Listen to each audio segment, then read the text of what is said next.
หมายทรงคาหมายทรงทางหมายทรงโกก็คาพี่น้องมาหมายทรงตั้งเสียงกันเนาะ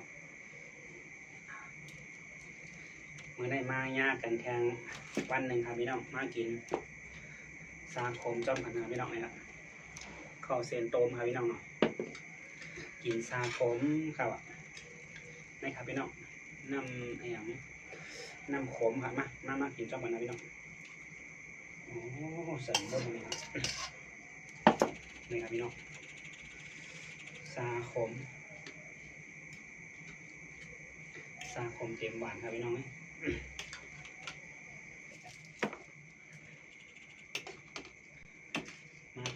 มาครับบูก็ครับ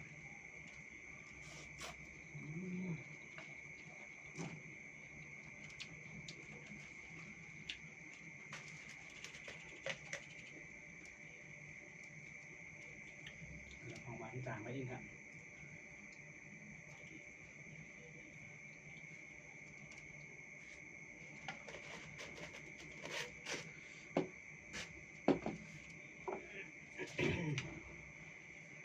ซุปก็ครับนะ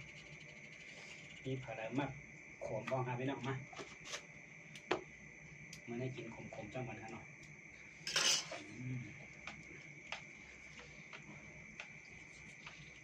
ขมเผ็ดจ้องมันครับพี่น้องนี่ครับนี่ครับพี่น้องมาครับพวก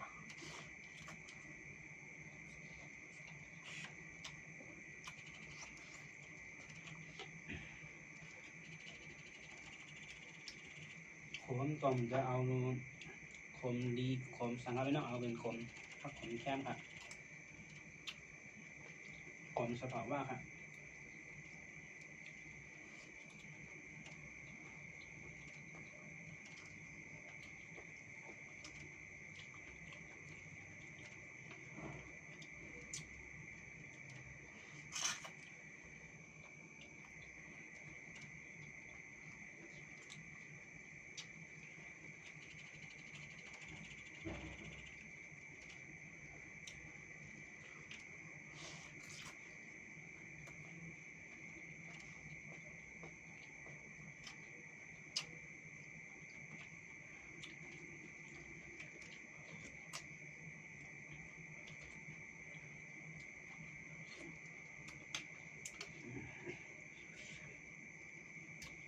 แค้มนะครับพี่น้อง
คำพองเป็นเฮ็ดซาขมและเป็นเอาดีในเฮ็ดขมครับพี่น้องเนาะ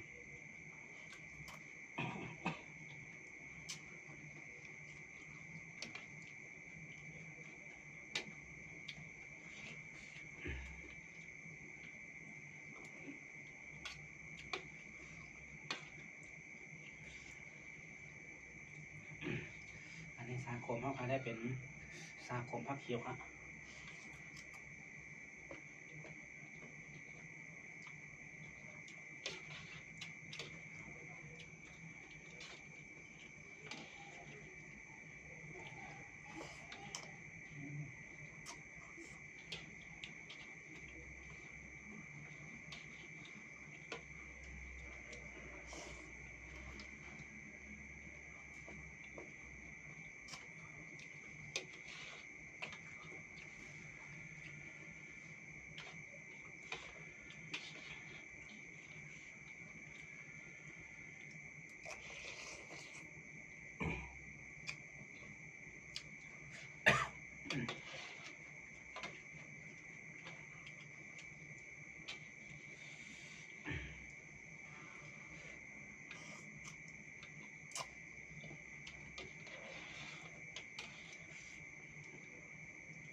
เดเพชรก็เพชรขมก็ขมหอมก็หอมพักกี้ครับพี่น้อง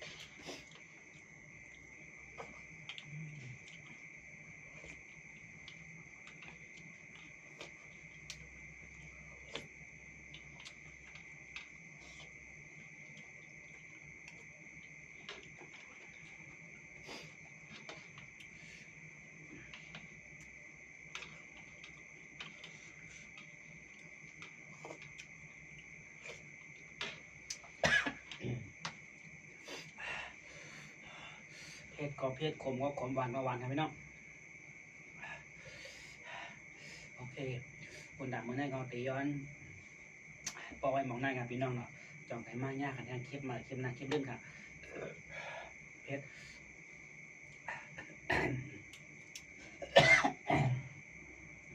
จอยกดไลค์กดแชร์ปันแห้งใจพวกนั้นเนาะเบอร์ซูกูก็ค่ะบ๊ายบาย